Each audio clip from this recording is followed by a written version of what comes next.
Olá, boa tarde. Sejam bem-vindos ao Prepara V1 de Matemática Empresarial. Eu sou o professor Messala Reis, eu vou estar com vocês hoje aqui nesse aulão de revisão. A gente vai revisar os principais conteúdos para V1. Tá? Então, eu separei alguns tópicos aqui interessantes para a gente rever. O professor Antônio Fábio está no chat, então qualquer dúvida que vocês tiverem é só mandar uma mensagenzinha lá, que ele vai ajudar a responder por lá. Vamos lá, o que a gente vai ver hoje? A gente vai fazer uma revisãozinha de equações, como resolver uma equação, princípio de equivalência. Vamos falar de porcentagem, acréscimo e desconto e variação sucessiva. Regra de 3, a gente vai falar de grandezas diretamente e inversamente proporcionais. Regra de 3, simples e composta. Juros, simples e compostos. E a representação gráfica, tá? Então, isso aqui vai abarcar basicamente todos os conteúdos que vocês vão precisar para V1. A gente vai ver um por um, com bastante calma, para quando vocês forem fazer a prova, tá todo mundo tranquilo. Vamos seguir. O que é a equação? A equação é uma sentença matemática que estabelece uma relação de igualdade. Tá? É a primeira coisa que a gente tem que pensar. E como é que a gente resolve uma equação? Para resolver qualquer tipo de equação, o que a gente vai sempre utilizar é o princípio da equivalência. Isso tem que estar sempre em mente. A gente já está acostumado a resolver equação desde que a gente começou a aprender lá atrás, mas a gente vai tão no automático que a gente já não lembra mais o porquê que a gente faz aquilo. Por exemplo, se eu vou resolver uma equação, por que eu pego um número que está aqui do lado esquerdo, né, junto com a incógnita, e jogo ele para o outro lado, trocando o sinal? Por que a gente faz isso? Por causa do princípio da equivalência, que é o que eu vou mostrar agora aqui de uma forma bem rápida, só para a gente entender. Tá? O princípio da equivalência diz o seguinte: você pode realizar qualquer operação que você quiser de um lado da equação, de um dos membros, desde que você faça exatamente a mesma coisa no outro. Então, a equação funciona exatamente como uma balança.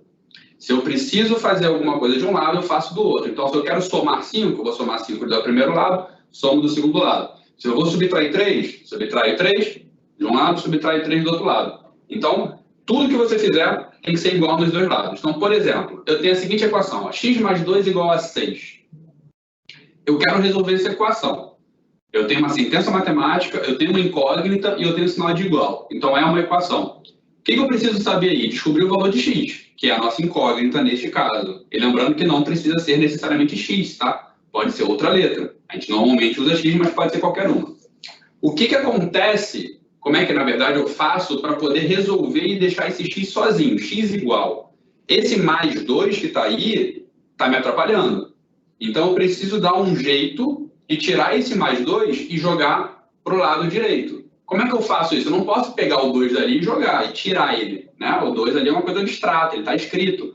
Como é que eu faço esse processo? Eu uso o princípio da equivalência. Para eu fazer esse mais 2 não estar mais do lado esquerdo, eu preciso subtrair 2. Né? Que eu faço mais 2, menos 2 vai dar 0. Então, esse mais 2 vai sair do lado esquerdo. Mas pelo princípio da equivalência, eu tenho que fazer a mesma coisa do lado direito. Então, o que a gente vai fazer? Ó, eu vou repetir a sentença, mas eu vou botar menos 2 dos dois lados. Fazendo isso, esse de fato é o princípio da equivalência, tá? Fazendo isso, o que eu vou ter? X igual a 4. Porque o mais 2 menos 2 dá 0. O x fica sozinho no primeiro membro. E do outro lado, 6 menos 2, que vai dar 4. Tá? Perfeito? Então, isso é o princípio da equivalência, isso é o que a gente faz em todas as equações. O que eu preciso fazer agora é só relembrar como que a gente vai estruturar uma equação a partir de um problema. Então, essa é a parte que a gente usa a equação na nossa vida, tá? É a modelagem. Então, quando você pega um problema de fato real, você faz uma modelagem matemática. O que significa isso? Você vai pegar aquele problema e vai traduzir ele para a linguagem matemática. E você fazendo isso, você consegue ter acesso às ferramentas matemáticas para resolver e encontrar o valor que você precisa, tá? É muito mais fácil você fazer um modelo do que você tentar testar as coisas. Imagina que você está construindo um prédio, você vai fazer modelos matemáticos para saber se aquele prédio vai suportar todo o peso ou não, tá? Imagina se você fosse testar, vamos testar para ver se funciona. Aí você constrói e o prédio cai. Não pode. Então, a gente precisa fazer algum tipo de modelo antes. E a matemática traz isso nas... A gente começar a entender isso um pouquinho melhor, vamos olhar para esse problema aqui, ó. Uma empresa realizou 3 investimentos ao longo do ano. Foram gastos 1/5 do total dos investimentos na compra de novos computadores, 1/2, né, metade, para a reforma da loja e mais 15 mil para a construção de um quiosque e um centro comercial. qual o valor de cada um dos investimentos. Perceba que eu tenho o valor em real da construção do quiosque, que é 15 mil, mas o investimento na compra de novos computadores e a reforma da loja eu não tenho, tá? Eu não tenho os valores, então é isso que ele quer saber. Então a primeira coisa que eu faço é mostrar e identificar os pontos importantes, né? Compra de novos computadores é 1/5 do total. Reforma da loja, 1/2 do total, metade. E a construção do quiosque, 15 mil. Guarda essas informações. E agora eu preciso equacionar isso. Como é que eu posso equacionar? Eu vou fazer uma expressão matemática, uma equação, onde eu vou ter todos esses valores e vou conseguir calcular o valor de cada um desses componentes. Como é que a gente faz isso? Olhando exatamente esses valores que eu botei aqui na esquerda. 1/5 do total. 1/5 do total, a gente não sabe quem é esse total. Então, a gente pode chamar de x. Então, eu sei que 1/5 de x mais metade do total, meio x, mais os 15 mil, somando isso tudo, me dá o total. Concordam? Deixa eu voltar aqui para todo mundo entender isso. Ó. 1/5 do total é 1/5 de x. Por que o x? Porque a gente não sabe qual é o valor total. Mais metade, né? Meio x, que é a reforma da loja, mais os 15 mil, que é a construção do quiosque. E se eu somar esses três valores, eu tenho o total investido, que é x, que a gente não sabe ainda. Então, eu tive um problema, equacionei, e agora eu preciso resolver esse problema simplesmente resolvendo essa equação. Então, vamos olhar. 1/5 de x mais meio x mais 15 mil igual a x. Como é que eu vou resolver isso? A gente vai usar lá o princípio da equivalência, tá? Aqui eu não vou fazer passo a passo para a gente não estender muito, mas você pode depois relembrar como é que faz isso, né? Vamos fazer de forma direta. Então, meu intuito aqui é deixar todo mundo que tem x de um lado da equação e todo mundo que não tem do outro. Então, eu achei mais fácil aqui passar 1/5 de x e o meio x para o outro lado da equação.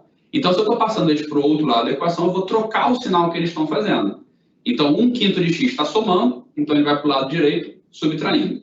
O meio x está somando, então ele vai para o lado direito, subtraindo. Tá? E o 15 mil continua no mesmo lugar. Perfeito? Então, só troquei o 1/5 de x e o meio x. E o x estava do lado do segundo membro, né, ali do lado direito, ele continua também igual, não muda nada. Vamos fazer essa operaçãozinha. Eu vou fazer o MMC, ou se você quiser só adequar, vai ficar x sobre 1, né? Lembrando que qualquer número inteiro é um número racional, é só fazer dividido por 1. Então, eu tenho x sobre 1 menos x sobre 5 menos x sobre 2. Eu preciso fazer essa subtração de frações. Tá? E como é que a gente faz a subtração de frações? Eu preciso transformar todos esses denominadores em números iguais. Então, eu faço um múltiplo entre eles. Entre 1, 5 e 2, o múltiplo, de preferência o menor, vai ser o 10. Eu escrevo todo mundo com um 10 embaixo. Então, para o 1 virar um 10, eu tive que multiplicar essa primeira fração toda por 10. Aí fica 10x sobre 10. Na segunda fração, para o 5 virar um 10, eu tive que multiplicar por 2. Então, vai ficar 2x sobre 10. E a última fração, x sobre 2, para o 2 virar um 10, eu multipliquei a fração toda por 5, né? Então, ficou 5x sobre 10. Desta forma, eu tenho todas as frações com o mesmo denominador e agora fica fácil eu fazer essa subtração. Eu repito o denominador e faço o cálculo de cima. 10x menos 2x menos 5. Tá? 10x menos 2x vai dar 8x. 8x menos 5x, 3x. Então, eu tenho 15 mil igual a 3x sobre 10. Esse 10 que está aqui no lado direito do membro, ele está dividindo o 3x. Então, eu quero tirar ele dali. O que eu faço? Jogo para o outro lado, multiplicando. Tá? Vai ficar 15 mil vezes 10 igual a 3x. 15 mil vezes 10 vai dar 150 mil. 150 mil igual a 3x. Agora, esse 3 está multiplicando o x. Eu quero tirar ele dali. Então, ele vai trocar de lado e vai trocar a operação. Ou seja, vai ficar subtraindo. Tá? Ele estava multiplicando, né? Então, vai ficar 150 mil dividido por 3. Dividindo 150 mil por 3, 50 mil. Ou seja, o total do investimento que essa empresa fez é de 50 mil reais. Respondendo a nossa pergunta? Não. Qual o valor de cada um dos investimentos? Então, vou fazer cada um deles ali. 50 mil total. Compra de novos computadores é 1/5. Então, vou calcular 1/5 de 50 mil. Dá 10 mil. Reforma da loja é metade do total. Então, metade de 50 mil, 25 mil. E a construção do quiosque, 15 mil. tá? Então, somando tudo, dá os 50 mil que a gente achou, que a gente calculou. Perfeito? Então, esse aqui é a parte de equação. Então, você tem um problema, você equaciona e depois você resolve, tá? Indo para a próxima, a gente vai entrar na área de porcentagem. Porcentagem a gente vê o dia inteiro, todos os dias, tudo na nossa vida, tá? Então, você vai comprar alguma coisa, você tem um desconto, você vai comprar alguma coisa, teve um acréscimo, a gente está vendo aí reajuste da gasolina, né, um atrás do outro. Então, a gente tem situações de porcentagem em tudo que a gente vê. A gente precisa saber trabalhar com isso. A porcentagem nada mais é do que uma fração, só que é uma fração especial, ela é uma fração com denominador 100. Então, olha ali embaixo que eu botei, ó, 12% é a mesma coisa que 12 sobre 100, e eu posso reescrever também na forma decimal, que é 0,12. Tá? Então, lembrem disso. Sempre que você pensar em porcentagem, você está pensando em fração. Uma fração cujo denominador é 100. Tá? Não é à toa que o nome é porcentagem, né? Divide por 100. Tá? Então, vamos ver como é que funciona. Nas transações comerciais, que é a nossa área, grande área que a gente vai estudar, a gente está toda hora fazendo alteração de preço, né? Dando desconto, dando aumento. Então, a gente precisa entender como é que isso vai funcionar. Um preço original do produto, a gente pode falar que é 100% do preço. Se eu precisar fazer um acréscimo nesse preço, eu vou somar uma certa porcentagem. E se eu for dar um desconto, eu vou subtrair uma certa porcentagem. Então, por exemplo, se eu vou dar um desconto de 12% num produto, é a mesma coisa que eu dizer que eu vou pagar pelo produto 88%. Por quê? 100% menos 12% do desconto, o produto agora vale 88% do preço original. Tá? Perfeito? Sempre que for desconto, eu vou subtrair a porcentagem. E quando for um acréscimo, eu vou somar essa porcentagem. Então, vamos supor que eu tenho um produto e eu vou fazer um acréscimo de 12%. Eu vou reajustar para cima o preço. Então, eu posso calcular no final das contas 100 mais 12%. Ou seja, eu vou calcular 112%. Tá? Isso é muito bom que vai agilizar os nossos cálculos. Você pode fazer assim, se eu vou fazer o desconto, eu vou pegar os 12%, vou calcular e depois subtrair. Pode fazer sem problema nenhum. Só que você vai fazer duas contas em vez de uma só. Tá? Então, a gente faz mais rápido, a gente faz mais direto, mas fiquem à vontade para fazer o caminho que vocês acharem mais tranquilo. Por exemplo, um produto custa 220 e ao fazer o pagamento em dinheiro, o lojista concede um desconto de 15%. Qual será o valor pago pelo produto? Então, de novo, a gente tem duas possibilidades, que no final das contas dão um meio. Eu posso calcular qual é o 15% de 220, aí depois você subtrai isso de 220, ou você já calcula direto o valor final do produto, que é o que eu vou fazer por aqui. O produto custa 220 reais, isso é 100%. Se eu vou dar um desconto de 15%, no final das contas, então eu estou pagando pelo produto 85% do valor. Então, basta eu calcular 85% de 220. Então, 85% de 220, 85 sobre 100, né, que é 85%, vezes 220, esse D vai sempre virar 1 vezes. 85 sobre 100 é 0,85, aí fazendo na calculadora, 187. Ou seja, o preço final do produto vai ser R$ 187 reais. Perfeito? Se você quiser saber quanto é o 15%, ou se você quiser saber qual é o valor que foi dado em desconto em real, é só você fazer o 220 menos o 187, que vai dar 20,33. Tá bom? Vamos seguir aqui para ver mais um exemplo. Olha que interessante. Ó. Um produto que custava 230 teve um aumento de 12% e depois um aumento de 10%. Qual foi o valor final desse produto depois dessas duas variações de preço? Então, eu pego um valor original, somo 12% no preço e depois eu faço um outro aumento de 10%. Então, eu quero calcular aqui quanto que vai custar esse produto lá no final. A gente pode fazer cada um desses passos, tá? Fazer primeiro 12%, né? 112 no caso, calcular, depois fazer 110 e calcular. Mas imagina que fossem 10 aumentos ou 10 variações de preço. Você tem que fazer isso 10 vezes. A gente tem uma formulazinha que vai fazer isso de uma vez só. Não importa quantas variações você tem. E é essa fórmula que está aí na tela. VF, que é valor final, igual a VI, valor inicial. Aí eu multiplico aqui, entre parênteses, 1 mais ou menos I. Perceba que eu botei mais ou menos. Por que mais ou menos? Se for um acréscimo, eu vou somar a porcentagem. Se for um desconto, eu vou subtrair a porcentagem. Tá? Então, eu vou fazer isso quantas variações eu tiver. Por isso que eu botei aí 3, né? E no meio ali eu botei 3 pontinhos, para mostrar que são quantas você quiser. Então, vamos para esse problema. O valor inicial é 230. Ele fala que o produto custava 230. O primeiro aumento foi de 12% e o segundo aumento foi de 10%. A gente só precisa lembrar de uma coisa. Quando eu uso porcentagem em fórmulas, eu não posso usar o valor em porcentagem. Eu tenho que usar o valor na sua forma decimal, tá? Porque senão você vai estar fazendo conta diferente. Então, o 12% em decimal é 0,12 e o 10% em decimal é 0,10. Como é que eu faço isso só para relembrar? É só pegar o 12 e dividir por 100. Dá 0,12. E o 10 também. 10 dividido por 100, 0,10. E agora vamos montar a equação. A gente tem o valor inicial, o VI, e temos as duas variações. Então, eu só vou usar 2 termos entre parênteses.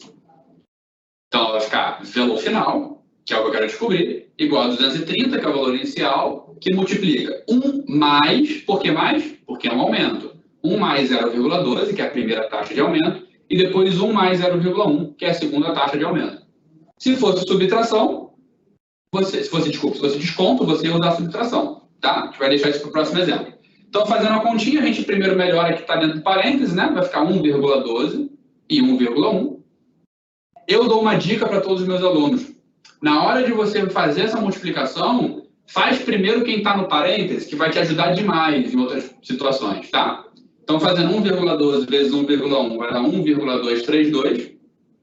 E ao multiplicar por 230, eu vou ter 283,36. Então, este cara, 283,36, é o valor do meu produto depois desses 2 aumentos consecutivos. Fechado? É bem tranquilo, tá? Essa fórmula aí, essa parte entre parênteses, a gente chama de fator de correção. Tá? Isso em matemática financeira, quem for fazer, que vai no curso, vocês vão ouvir sobre isso. É fator de correção, tá? Ele corrige o valor inicial para mais ou para menos, dependendo da sua taxa, se for acréscimo ou desconto. Vamos ver mais um exemplo desse tipo de problema, só que agora com uma variação para cima e para baixo, né? Um acréscimo e depois um desconto. Uma pergunta bem interessante, ó. Uma farmácia vende álcool em gel. Devido ao aumento de demanda pelo produto durante o período da pandemia, o preço de uma unidade foi reajustado. Aumento em 60%. A demanda aumentou, tinha pouco produto em oferta, então o preço subiu. Aí, nesse caso aqui, nesse exemplo, aumentou 60%. Passada a crise, qual desconto a farmácia precisa conceder sobre o preço final, já considerando esse aumento de 60%, tá? Para que a mercadoria volte a ser ofertada pelo preço inicial. Né? Se acabou toda essa procura pelo álcool em gel, a gente pode voltar o preço, porque senão também você não consegue vender mais. Muitas pessoas podem olhar para esse problema e falar assim, pô, mas isso é muito fácil, por que você está colocando aqui? Se ele aumentou 60%, é só ele dar 60% de desconto. Não é. Tá? A gente vai ver isso aqui. Não é isso. Por quê? Quando ele aumentou 60%, ele aumentou sobre um preço. Aí aumentou 60%, virou um outro preço. Se eu for voltar para o preço original, se eu calcular 60% de desconto, eu vou estar fazendo 60% em cima deste preço aqui. Então, eu vou, na verdade, ficar mais barato do que eu estava. Então, a gente tem que tomar cuidado com isso. Então, o melhor jeito é botar nessa nossa formulazinha de fator, tá? Fator de correção, que vocês vão ver que a gente vai sair daqui muito fácil. Primeiro, vamos pegar as informações. O valor final é igual ao valor inicial. É isso que ele quer no problema, é isso que ele propõe. Eu tinha um preço inicial, tenho um reajuste para cima, tenho um desconto e volto para o preço inicial. Então, o valor final é o valor inicial. A primeira taxa, né, a primeira variação foi de 60%. Em decimal, 0,60. E a segunda, eu ainda não sei quem é. Tá? Eu vou ver quem é ainda. É isso que a gente vai calcular. Então, eu vou colocar essas informações na minha fórmula. Então, VI é igual a VI, né? Já troquei o VF ali por VI. 1 mais 0,6, que é o 60%, e 1 menos o I2. 1 menos a segunda taxa. Por que menos? Porque esse cara aí é um desconto. Tá? Então, vamos continuar.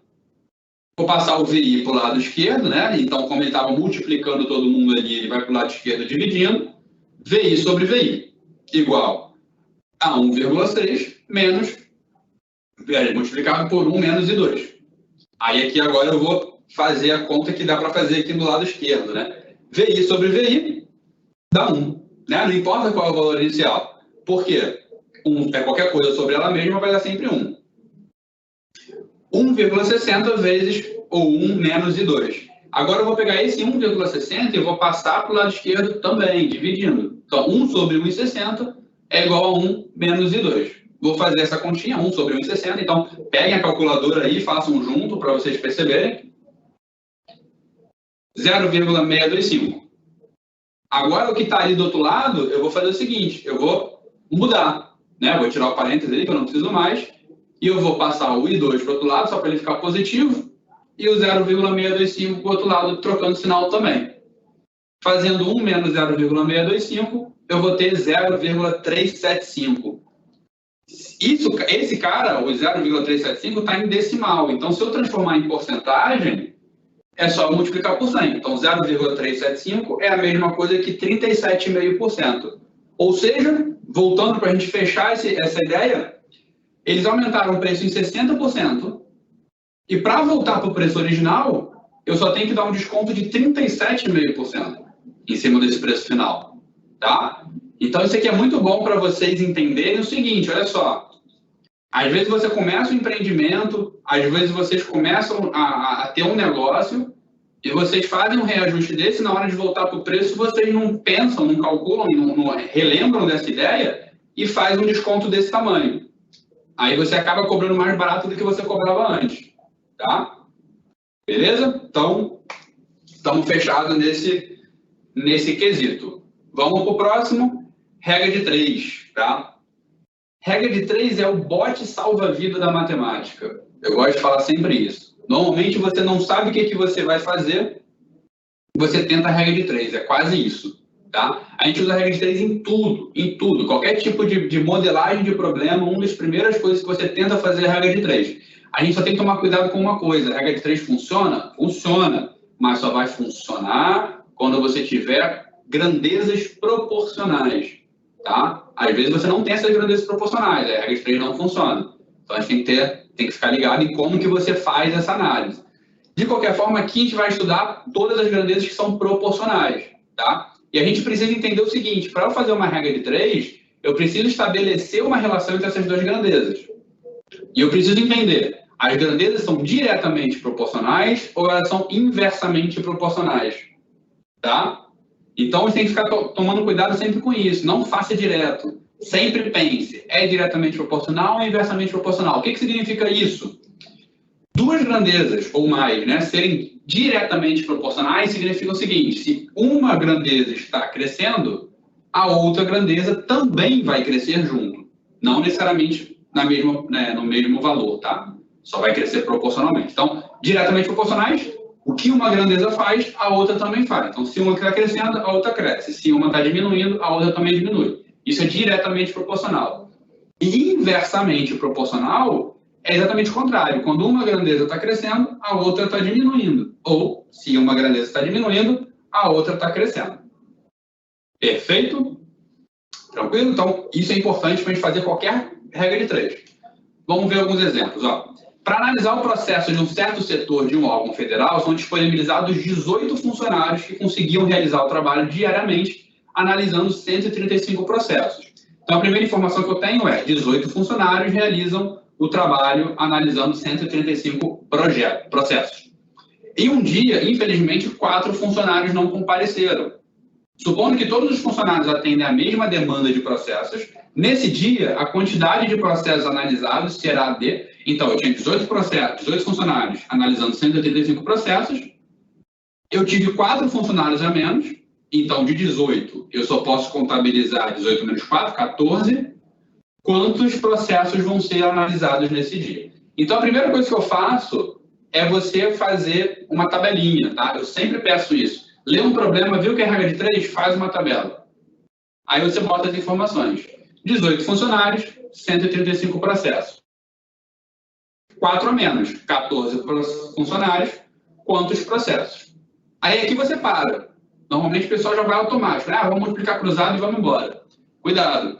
Você primeiro precisa analisar se essa regra de 3 é diretamente ou inversamente proporcional. Tá? Porque se for inversamente proporcional, a gente precisa fazer um ajuste. Então, como é que a gente faz esse processo para entender se é diretamente ou inversamente proporcional? Você vai olhar aonde tem o eixo, a nossa incógnita, que no caso é em processos, né, o xzinho, e você vai atribuir uma seta para ele.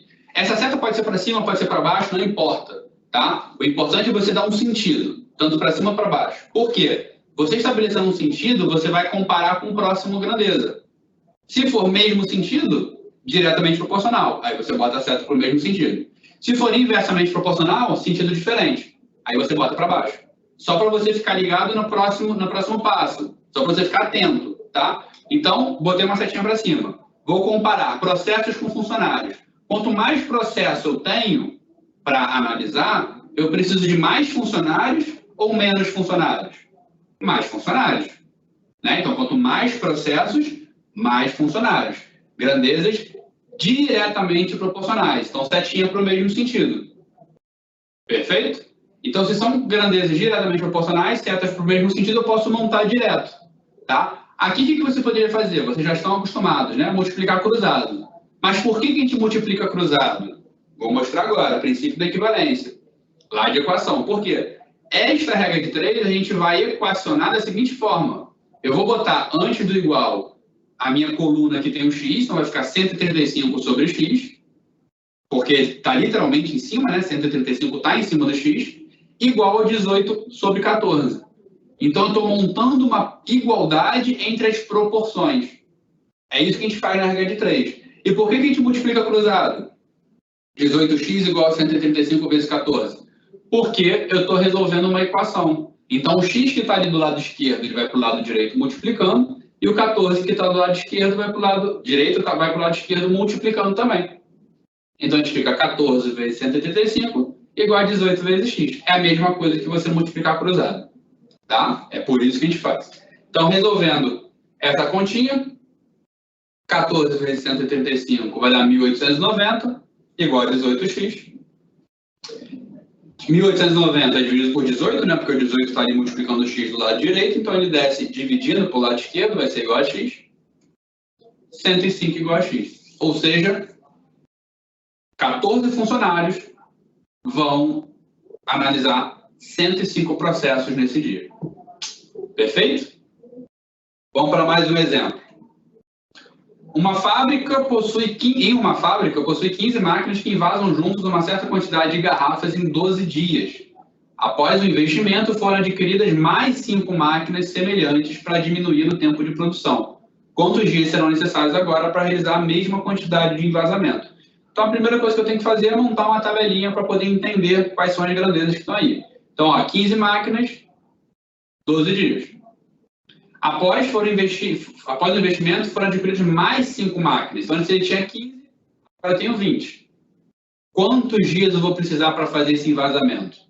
Então, de novo, eu identifico na minha tabela onde que está o x, onde está a minha incógnita, está em dias, e atribuo uma setinha para ela.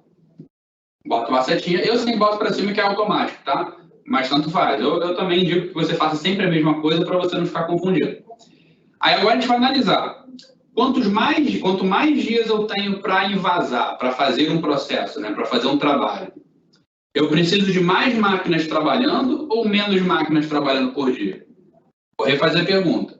Quanto mais dias a gente tem para trabalhar, eu preciso de mais máquinas trabalhando ao mesmo tempo ou menos? Preciso de menos, né? Se eu tenho um trabalho e eu posso diluir ele em mais dias, eu posso também diminuir a quantidade de máquinas trabalhando que eu consigo fazer. Então, ó, nesse caso aqui, eu tenho grandezas inversamente proporcionais. Então, eu boto a setinha para baixo. Por que inversamente? Porque conforme a grandeza dias aumenta, a grandeza máquina diminui. Tá? Ou você pode pensar inverso também. Quanto mais máquinas eu tenho trabalhando, menos tempo eu levo para poder produzir, para poder envasar. Então, está vendo? Quanto mais de uma coisa, menos da outra. Inversamente proporcionais. Então, se são inversamente proporcionais, eu posso direto montar? Não, não pode. A regra de 3 só vai funcionar quando todas as grandezas forem diretamente proporcionais. Então, o que eu faço? Eu faço uma nova tabela. Aí, minha nova tabela, eu inverto a seta que está para baixo. Não importa quem seja. Se máquina está para baixo, eu vou refazer a tabela com a seta para cima, ou seja, o 20 que estava embaixo vai para cima e o 15 que estava em cima vai para baixo. Aí agora eu equaciono. Vai ficar 12 sobre x, que é a minha coluna que tem o x, igual a 20 sobre 15, que é a máquina. Percebam, tem que tomar muito cuidado nesta parte, tá? Por que eu inverti? Porque as grandezas são inversamente proporcionais. E na hora de equacionar, eu preciso que elas sejam diretamente proporcionais. Fechado? Então, já está equacionado, é só a gente resolver.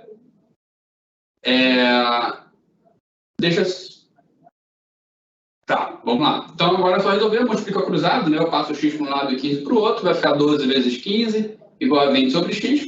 Perfeito. Fazendo a continha 180 igual a 20 sobre x, o 20 vai para o lado esquerdo dividindo, igual a x, x igual a 9. Tá? Perfeito? Aí deixa eu só aproveitar nesses dois exercícios e falar o seguinte, olha só. Existem algumas pessoas que podem preferir fazer essa proporção direto. 20 sobre... no caso anterior lá, né? Eu pego o cara de cima e divido pelo cara de baixo. E eu tenho que pensar a mesma coisa do outro lado. Posso fazer assim? Pode, tá? Só tem que tomar muito cuidado. Por quê? Porque se você, por exemplo, nesse caso aqui, fizesse direto da primeira tabela, você ia achar um valor diferente, tá? Então, por isso que é muito interessante você fazer a tabela. Depois que você tem elas diretamente proporcionais, você pode fazer dividindo de cima pelo de baixo, tá? Porque é uma proporção, sem problema nenhum. Mas se for inversamente proporcional, você tem que tomar cuidado, tá?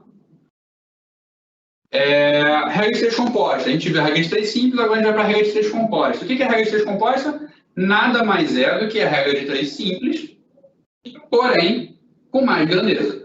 É o mesmo processo, tá? E o que a gente vai fazer? A gente vai pegar a mesma forma. Eu vou ler o problema, vou montar uma tabela, vou botar as grandezas, vou botar os valores, vou analisar se são diretamente ou inversamente proporcionais e depois eu equaciono, tá? Vamos lá. Vamos pegar um exemplo aqui para a gente entender. 20 máquinas trabalhando 16 horas por dia levam 6 dias para fazer um trabalho. Quantas máquinas serão necessárias para executar o mesmo serviço se trabalharem 20 horas por dia durante 12 dias? Tá? Então, é muita informação para você fazer de uma vez só. Vamos montar uma tabelinha. Quais são as minhas grandezas? Máquinas, horas e dias. Tá? Agora eu vou botar as informações. Antes de eu botar as informações, deixa eu só comentar uma coisa. Na hora que eu vou comparar as grandezas, eu não posso olhar os valores que estão na tabela. Eu estou olhando para as grandezas. Tá? Fiquem de olho nisso. Eu não estou olhando para os valores, eu estou olhando para as grandezas. Independe dos valores. Então vamos colocar as informações. 20 máquinas, 16 horas por dia, levam 6 dias. Depois, quantas máquinas, então o X vai estar em máquinas, trabalhando 20 horas por dia durante 12 dias. Então, eu completei as informações. Agora, eu vou analisar quem é diretamente proporcional e quem é inversamente proporcional. Lembrando que eu só vou fazer a análise entre máquina e hora e máquina e dia. Tá? Eu sempre comparo onde tem o X. Eu não comparo hora com dia. Não faz sentido. Eu comparo máquina com hora e máquina com dia. Então, eu coloco setinha aonde tem o X. Eu boto sempre para cima, que é um costume, tá? Então, tenho uma setinha no X. E vou comparar. Quanto mais máquina eu tenho, eu preciso de mais horas trabalhando ou menos horas trabalhando? Menos horas. Quanto mais máquina você tem trabalhando ao mesmo tempo, menos horas de trabalho. Então, grandezas inversamente proporcionais. E agora eu vou olhar. Quanto mais máquina eu tenho trabalhando, eu preciso de mais dias ou menos dias? Menos dias também. Então, inversamente proporcionais. Aí percebam, eu tenho uma setinha para cima e 2 para baixo. Eu posso equacionar assim?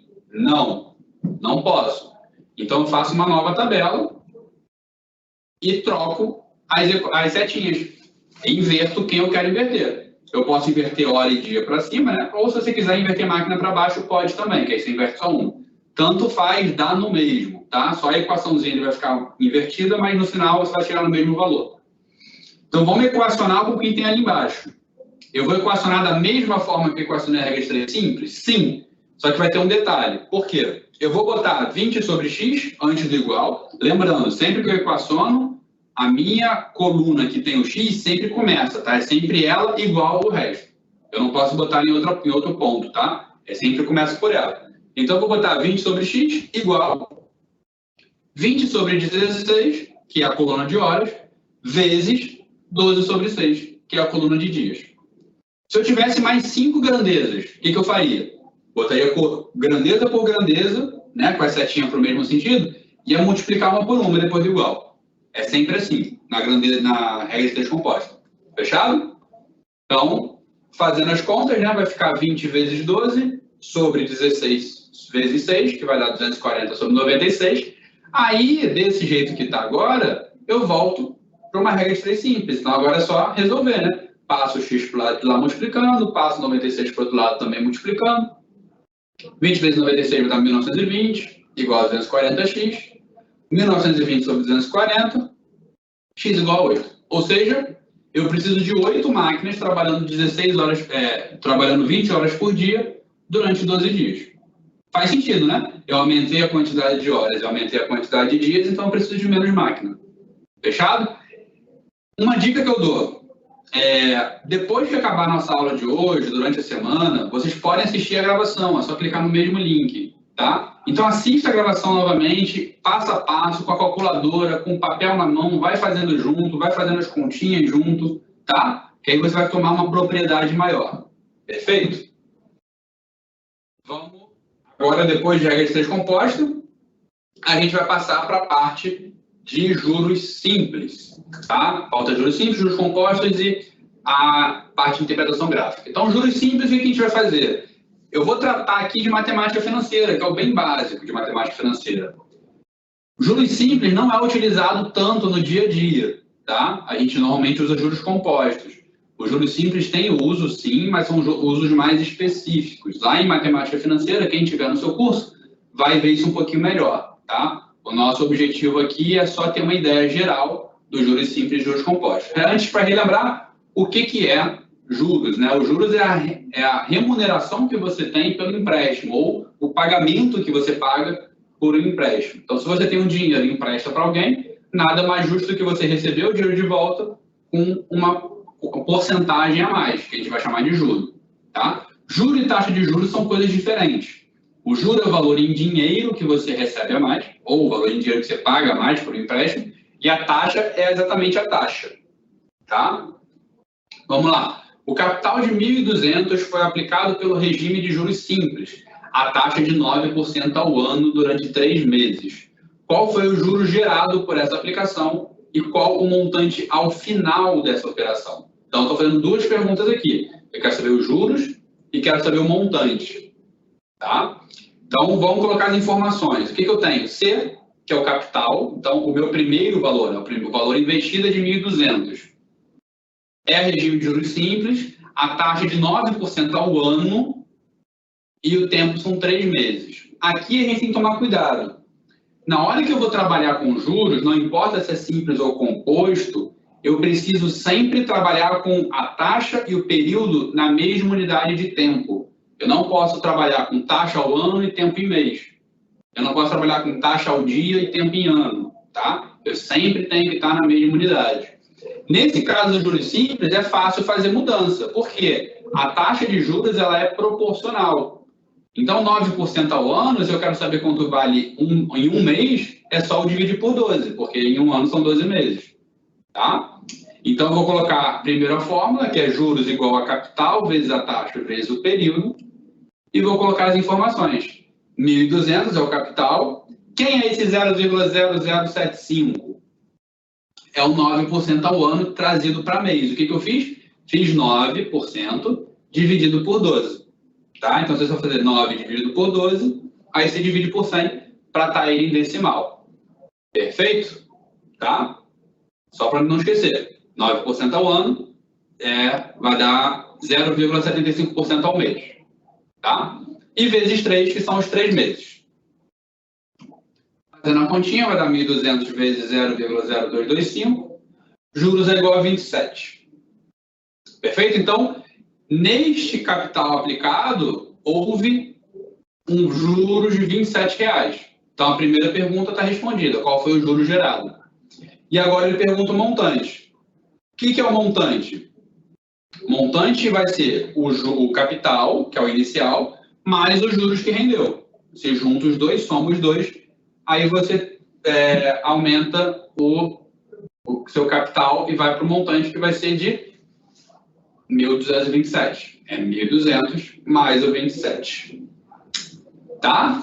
Perfeito? Existe uma formulazinha em juros simples específica para montante. Tá? Eu não coloquei aqui porque eu acredito que com essa fórmula dos juros é o suficiente para você resolver qualquer problema de juros simples. É só depois, se ele quisesse o montante, somar com o capital inicial, que normalmente você já tem. Tá bom? O empréstimo de R$1.000 foi pago em 4 parcelas mensais com incidência de juros compostos. Olha, então agora ele tem juros compostos. O montante final foi 1.340. Qual a taxa de juros mensal utilizada nessa operação? Então, eu tenho R$1.000 emprestado, pago em 4 parcelas, então 4 meses, juros compostos. O montante final foi 1.340. Então, eu tive, ao longo dos 4 meses, uns juros de quanto? 340. Se era 1.000, foi 1.340, agora tem um juros de 1.340. Ele pergunta qual é a taxa de juros. Tá? Então, como é que a gente vai fazer para calcular isso? Agora a gente está em juros compostos, então a gente precisa lembrar da fórmula dos juros compostos. Essa fórmula dos juros compostos, inclusive, a gente chega nessa fórmula usando aquela fórmula de porcentagem lá que eu falei de fator de correção. Tá? Se em algum momento vocês quiserem, é só perguntar para o professor de vocês que ele vai mostrar. Então, a fórmula é n igual a c, que multiplica 1 mais i elevado a n. Tá? Lembrando, n, se for fazer o paralelo com aquela fórmula, m é o valor final, c é o valor inicial. O i continua sendo a taxa e o n é o tempo, porque eu vou ter vários fatores iguais, né? Multiplicados, então é a mesma coisa que potência. Então, para a fórmula aqui, m igual a c igual a 1 mais i elevado a n, m é o montante, c é o capital, i é a taxa e n é o período, é o tempo. Tá? No nosso caso específico, o empréstimo é de R$1.000, capital, R$1.000, o montante é 1.340 e o n é 4. Então, substituo na fórmula, 1.340 igual a 1.000, que multiplica 1 mais i elevado a 4. Passo o 1.000 para o lado de lá, dividindo, 1.340 sobre 1.000. A 1,340 igual a 1 mais i elevado a 4. Aí aqui a gente precisa relembrar lá de trás. O que eu faço aqui agora? O meu 4 está no expoente do lado direito. Então, eu passo ele para o lado esquerdo como uma raiz quarta. Tá? Para o outro lado como raiz. No caso, elevado a 4, né? No caso, o índice da raiz é 4. Então, vai ficar raiz quarta de 1,340. Vai fazer isso na mão? Não vai. Você vai fazer isso na calculadora. Tá? Então, você pega a sua calculadora, faz a raiz quarta, vai dar 1,07591. Aqui o interessante é o seguinte, eu vou dar uma dica para vocês. Esses números sempre vão ser bem quebradinhos.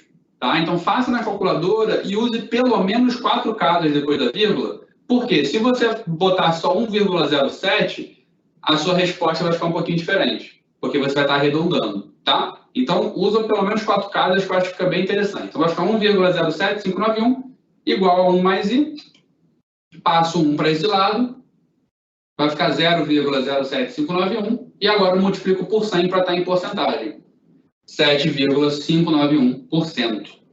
Essa é a taxa de juros compostos para esse problema. Perfeito? Então, para a gente ir para o último agora, só para a gente não passar muito do horário, a gente vai para a parte de gráfico e interpretação gráfica. O probleminha aqui é esse. 2 reservatórios A e B são alimentados por bombas distintas por um período de 20 horas. A quantidade de água contida em cada reservatório nesse período pode ser visualizada na figura. Então, eu tenho a figura aí na tela. Durante quantas horas os 2 reservatórios contêm a mesma quantidade de água? Esse é o tipo de problema, gente, que eu acho muito importante a gente trabalhar. Por quê? Porque a gente vai só resolver olhando. A gente não precisa nem fazer conta, tá? A gente só vai olhar. Então, olha para o nosso gráfico e vamos tentar entender qual é o valor, tá? Qual é a nossa resposta. Durante quantas horas os 2 reservatórios contêm a mesma quantidade de água? Aí você pensa, pô, professor, isso é muito fácil, é só olhar ali no gráfico, onde os 2 gráficos estão um em cima do outro, né? Normalmente sim. Porém, nesse caso aqui, eles fizeram uma coisa para você se confundir. Olha para o reservatório A. Reservatório A, está ali na legenda, ele é o traço com um círculo vazado no meio. E olha o reservatório B, ele é o traço com o triângulo, né, preenchido no meio. Mas olha para o gráfico. O gráfico eu tenho o eixo X, que é o tempo em horas, que vai de 0 a 20. No eixo Y, eu não tenho um só, eu tenho dois aqui, ó, tenho um de cada lado. Do lado esquerdo, eu tenho o reservatório A. Olha como é que o reservatório A está crescendo. O primeiro quadradinho ali vai de 0 a 10 mil, o segundo quadradinho vai de 10 mil a 20 mil, e por aí vai. Né? De 10 em 10, cada quadradinho. Mas olha ali para o eixo onde está o reservatório B. Do 0 ao 10 mil, ele passou 2 quadrados, não um só. Então, aqui a gente está num caso onde a proporção dos meus dois eixos aqui verticais está diferente. Então, eu não posso simplesmente só olhar e falar que é onde é igual.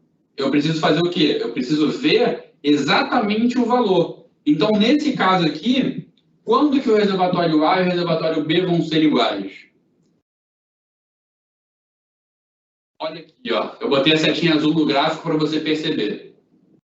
O reservatório A, entre 8 e 9 horas, está com 30 mil litros.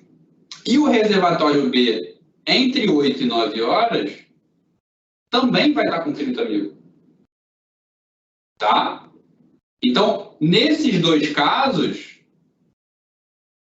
exatamente a região aqui que está em vermelho, os dois reservatórios vão estar com a mesma quantidade de água. Apesar de, no gráfico, olhando visualmente, eles estarem em posição diferente.